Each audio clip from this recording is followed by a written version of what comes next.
মাননীয় সংসদ সদস্য জয়নুল আবেদিন ফারুক, যিনি 6 বার নির্বাচিত হয়েছিলেন এবং সাবেক চিফ হুইপ ছিলেন, তিনি তার পয়েন্ট অফ অর্ডারে তার এলাকা সহ সারা বাংলাদেশে প্রাথমিক স্কুলে হেডমাস্টারের অভাব এই নিয়ে তিনি এই প্রসঙ্গে একটি বিবৃতি দিয়েছিলেন। তার উত্তরে বলতে চাই, মাননীয় স্পিকার, 32,500 নয়, এই যাবৎ এরপরে আরও 2600, এরপর আরও 17,000 এই শিক্ষক নিয়োগ বিভিন্ন মামলার জটিলতার কারণে আমরা এই নিরসন করতে পারছি না। আজকে 4 মাস হতে চলল এই মন্ত্রণালয়ের দায়িত্ব পেয়েছি।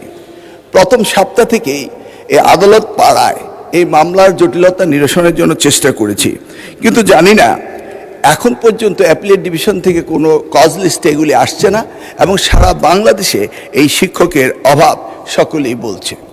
এটি একটি নয়, এরপরে এনটিআরসিতে প্রতিষ্ঠান প্রধান নিয়োগ, কলেজের প্রতিষ্ঠান প্রধান নিয়োগ, সেটিও মামলার জটিলতায় ঝুলে আছে।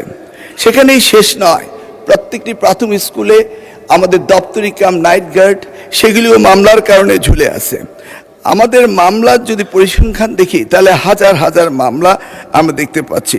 মাননীয় স্পিকার, ইতিমধ্যে আরও 33,000 হেডমাস্টার পজিশন খালি হয়েছে। আপনি একটু ভেবে দেখুন, সারা বাংলাদেশে এই হেডমাস্টার এখনও যারা হেডমাস্টার হতে পারেননি তারা রিটায়ারমেন্টে চলে যাচ্ছেন এবং তারা হেডমাস্টার প্রমোশন পাচ্ছেননি। আমি মাননীয় সংসদ সদস্য এবং সকলে অবগতির জন্য বলছি, আপ্রাণ চেষ্টা করার পরও মামলা জটিলতার কারণে এইগুলি নিরসন হচ্ছে না। ইতিমধ্যেই আবার প্রাথমিক স্কুলের প্রশাসনিক বদলির কথা বলা হয়েছে। আমি মাননীয় সংসদ সদস্য জ্ঞাত স্যার বলতে চাই, এগুলি উপজেলা এবং জেলা এবং বিভাগ পর্যায়ে পাঠিয়ে দেওয়া হয়েছে। মাননীয় স্পিকার, আমরা সকলেই জানি education is the essence commodity for everybody. অতএব সকলে এই বিষয়টি গুরুত্ব দেয়।